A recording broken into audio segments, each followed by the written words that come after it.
Gusto mo, sampalin kita? At sampalin mo, magkagulo. Di bale, back up kita. Sabihin ko sa iyo.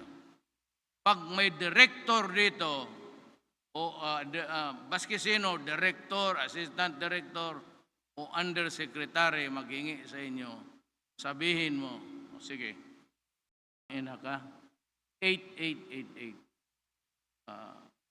Si undersecretary nandito naghingi ng pera sa akin. Pag makita ko yan, ipatawag ko yung undersecretary director sa Malacanang. Pakitain kita kung paano ko sila.